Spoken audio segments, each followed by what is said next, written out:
मुकेश भाई, फिर एक मानवता की मिसाल आपने आज पेश की है। आप जैसे मुझे पता लगा कि आप रुद्रपुर आए हो, रामनगर से है।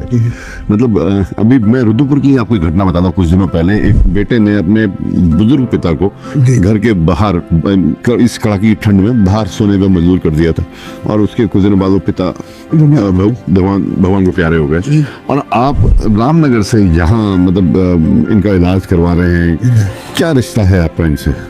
देखिए, रिश्ता मानवता का है और आपसे सीखते हैं। आप भी लगातार सेवा करते रहते हैं, मैं देखते रहता हूँ। मीडिया एक तरफ है, पार्ट है मीडिया, लेकिन उसके बाद जहाँ भी आपको मौका मिलता है आप जाते हो, लोगों की हेल्प करते हो। आपको पता लगा कि मैं यहाँ पे आया हूँ, आप यहाँ पे आ गए हैं। मानवता का रिश्ता है, दुख का है, दर्द का है, तकलीफ का है, चिंता का है। आप ये देखिए कि मतलब अगर मुझे भगवान ने इंसान योनि में जन्म दिया है, अगर मैं दूसरे इंसान का जन्म नहीं समझूंगा, दर्द उसका नहीं समझूंगा, तो फिर मैं इंसान कैसे? दर भटक रहा है रामनगर का मुकेश सुयाल, अपने लिए नहीं किसी दूसरे के लिए। और ये अपने आप में एक बड़ी बात है, मानवता की मिसाल है। हम इस समय खड़े हैं, ये रुद्रपुर का फुटेला हॉस्पिटल है। जब हमें सूचना मिली कि मुकेश सुयाल एक अच्छे ब्लॉगर हैं, पत्रकार हैं, रामनगर थे, पर सबसे बड़ा उनका दिल जो अपने आप में बड़ा है, जो मानवता के लिए, मानव सेवा के लिए हमेशा द्रवित रहता है, पीड़ित रहता है, हमेशा आगे रहता है।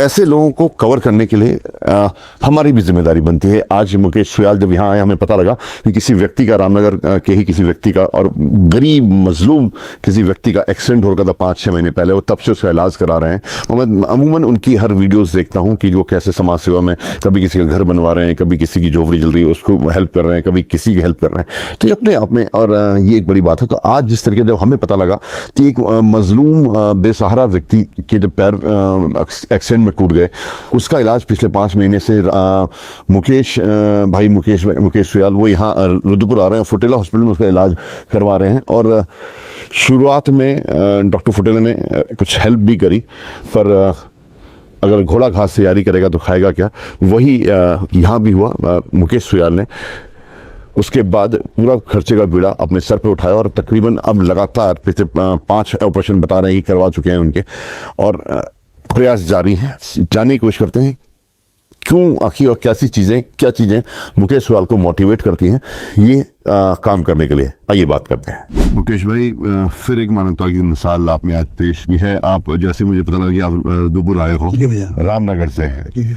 मतलब अभी मैं रुद्रपुर की आपको एक घटना बताता हूँ। कुछ दिनों पहले एक बेटे ने अपने बुजुर्ग पिता को घर के बाहर इस कड़ाके की ठंड में बाहर सोने पर मजबूर कर दिया था, और उसके कुछ दिनों बाद वो पिता भगवान को प्यारे हो गए। और आप रामनगर से यहाँ मतलब इनका इलाज करवा रहे हैं, क्या रिश्ता है आपका इनसे? देखिए, रिश्ता मानवता का है और आपसे सीखते हैं। आप भी लगातार सेवा करते रहते हैं, मैं देखते रहता हूँ। मीडिया एक तरफ है, पार्ट है मीडिया, लेकिन उसके बाद जहाँ भी आपको मौका मिलता है आप जाते हो, लोगों की हेल्प करते हो। आपको पता लगा कि मैं यहाँ पे आया हूँ, आप यहाँ पे आ गए हैं। मानवता का रिश्ता है, दुख का है, दर्द का है, तकलीफ का है, चिंता का है। आप ये देखिए कि मतलब अगर मुझे भगवान ने इंसान योनि में जन्म दिया है, अगर मैं दूसरे इंसान का जन्म नहीं समझूंगा, दर्द उसका नहीं समझूंगा, तो फिर मैं इंसान कैसे? 5 महीने पहले इनका एक्सीडेंट हुआ था और सड़क में इनको बिल्कुल लहूलुहान हालत में छोड़ के चले गया था। उसके बाद ये लोग लोकल के वहाँ हॉस्पिटल में गए होंगे, लेकिन किसी ने सबसे मना कर दिया। उसके बाद इनको रेफर किया गया हल्द्वानी, वहाँ भी इनका ट्रीटमेंट नहीं हुआ। इनके पास आयुष्मान नहीं था। जब एक घर गए तो इनके दोनों पाँव, यकीन मानिए, दोनों पाँव इनके चारपाई में बंधे हुए थे और ब्लड निकल रहा था, और इनकी जो वाइफ जो भी होंगे पाँव में चुन्नियाँ बांधी हुई थी। ठीक है।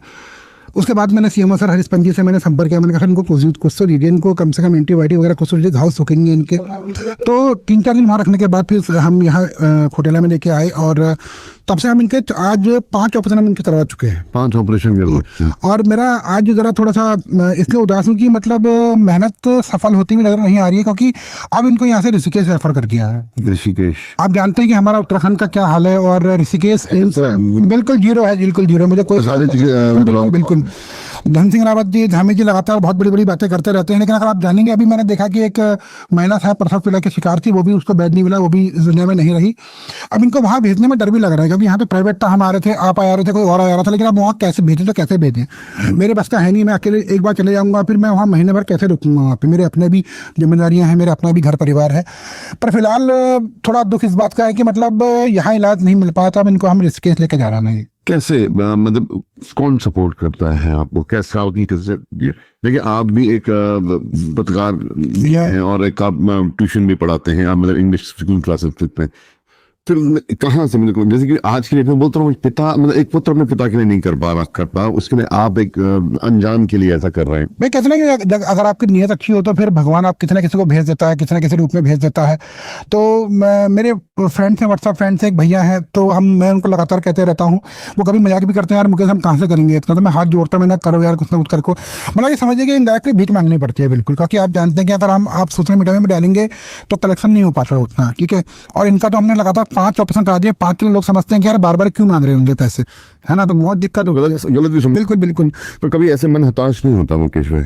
देखिए हताश क्यों होगा, आप बताइए, आप हैं साथ में, पूरी दुनिया साथ में है, बुरे लोग देख रहे हैं, सब साथ में हैं, और हताश क्यों होना बताइए। जब हमने जन्म ले रखा है, संकल्प ठान लिया, तो उसे करके दिखाएंगे भैया। ना शब्द तो मेरी डिक्शनरी में है ही नहीं बिल्कुल, ना तो मैं कभी सोचता भी नहीं बिल्कुल भी। अभी बीच में घर बनवा रहे थे किसी का, हाँ मैं वो देख रहा था, 2 शायद बच्चे थे उनके करीबन 1,47,000 रुपये लगे उनको, पूरा पुताई वगैरह सारा सामान वगैरह उनको दे दिया है ला के, तो वो अब हैप्पीली रह रहे हैं वहाँ पे, और बहुत जल्दी उनका जो अब ये वो घर बनाने मतलब एक अलग वीरा, मतलब कभी कभी मन हताश नहीं है। एक झोपड़ी और जल गई थी, उनको भी देके आए पैसे, उनकी झोपड़ी बनवा के आ रखे हैं अभी जी। तो हताश नहीं होता क्योंकि जब जब कहीं सपोर्ट नहीं मिलता? बिल्कुल हताश नहीं है। मेरे पापा कह गए मुझसे कि जिंदगी में कभी हताश मत होना। और देखिए मैं अगर इनके लिए अगर मैं ऊपर हाथ जोड़ के अगर भीख भी मांगता हूँ, अगर मैं लोगों से कहता भी हूँ कि इनकी मदद करो, लोग देख रहे हैं कि मैंने लगातार वीडियो के माध्यम से दिखा रहे हैं कि ये करना है, फिर बिटिया के लिए करना है। बिटिया की हिम्मत को सलाम है, अपनी ये बिटिया इसको इनको लेके हल्द्वानी चलेगी। उस समय मैं नहीं था, जिस बिटिया को देखा मैंने, और बिटिया की हालत देखी, वो उसका ये सबसे बड़ी बेटी है, सबसे बड़ी बिटिया, बाकी छोटे छोटे हैं बिल्कुल, बैक टू बैक हैं बिल्कुल। गरीब के पास ये दौलत होती है ना, बच्चों की दौलत भरपूर होती है गरीब के पास, चाहे जेब में घुस ना, है ना। तो मैं वादा करता हूँ आपसे, और मैं इनको ऋषिकेश भी लेके जाऊंगा, ऋषिकेश भी दिखाऊंगा इनको, और जब तक जान में जान है ठीक करा के रहेंगे इनको, ठीक है, डरना मत।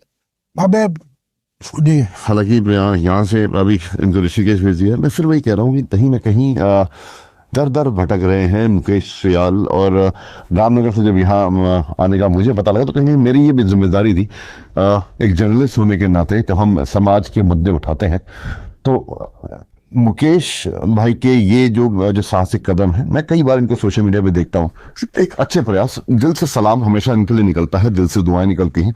और कोशिश ये रहती है कि हम अपने माध्यम से, हम अपने चैनल के माध्यम से, अगर थोड़ी सी भी नेमत हमें परमात्मा ने बख्शी है तो वो हम अपनी जिम्मेदारी निभाएं। और मुकेश भाई आपका रियली तहे दिल से बहुत बहुत शुक्रिया और आपके प्रयासों को नमन। और मैं सभी से अपील करूंगा कि ऐसे जन सेवकों को, ऐसे लोगों को हम शायद दिन भर में 1,000 रुपए की जो शौक पूरे करने बैठते हैं, तो 1,000 रुपए के कपड़े खरीद लेते हैं, 1,000 रुपए की शराब पी लेते हैं, 1,000 रुपए का खाना खा लेते हैं, पर बावजूद इसके जो ऐसे लोग, मुकेश भाई जैसे लोग जब समाज के लिए अपना कर्तव्य निभा रहे हैं, तो कुछ बिना सोचे समझे, बिना अपेक्षाओं के एक बार इधर भी अपना सहयोग दें, वहां पे सोचे ना, क्योंकि माध्यम कोई बनता है, आप खुद ना जा पाए ऐसे लोगों की मदद करने के लिए, पर अगर कोई माध्यम बना है तो उसका सहयोग जरूर करें। ये मेरा निवेदन है, हाथ जोड़ के मैं सभी से मैं प्रार्थना करता हूँ कि अच्छी चीजों को सपोर्ट करना चाहिए। क्योंकि मुकेश को मैंने जब से देखा, मैं पहले 3-4 सालों से मुकेश भाई को जानता हूँ,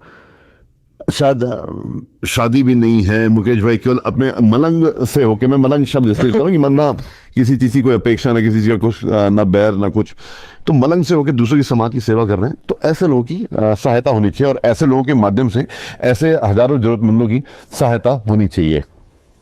आप थे मुकेश सुयाल, और मुकेश भाई फिर हम आपके साथ जुड़ेंगे, और आपके हर एक एफर्ट्स को, आपके हर प्रयास को मेरा दिल से सलाह। क्या नाम है आपका? हरपाल है? हरपाल। हरपाल, क्या हुआ था आपको? एक्सीडेंट हुआ था कार से।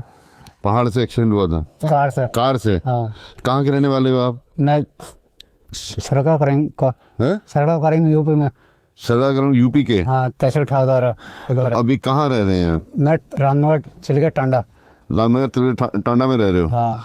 तो जब ये एक्सीडेंट हुआ, कितने टाइम पहले एक्सीडेंट हुआ है? 5 महीने पहले। 5 महीने पहले? तो तब से कोई कहीं जॉब करते थे, काम क्या? नहीं, मैं मजदूरी करता था। मजदूरी करते थे? सिलाई का काम करता हूँ। तो कोई था नहीं देखने वाला आपको? ना। तो मुकेश भैया कहाँ मिले आपको? ये मुझे किसी ने पता हुआ, फोन करा हुआ था जब गए थे। हाँ। इन्होंने थामा था मुझे। इनमें थामा था? हाँ। तो घर में और कौन कौन है तुम्हारे? बस एक मैं यूँ अकेला और कोई नहीं परिवार में। और ये बच्ची कहाँ की है? ये मेरी लड़की है। आपकी बेटी है? 4 बच्चे हैं इनके। 4 बच्चे हैं। हाँ। और वाइफ कहाँ है? वो मजदूरी करने गए। वो मजदूरी करती है, मतलब है ना घर? हाँ तो मजदूरी कर रही है। अभी ठीक है? अभी क्या बोला है डॉक्टर ने? अब तो वहाँ के ऋषिकेश के लिए बोल रहे हैं। ऋषिकेश के लिए बोल रहे हैं?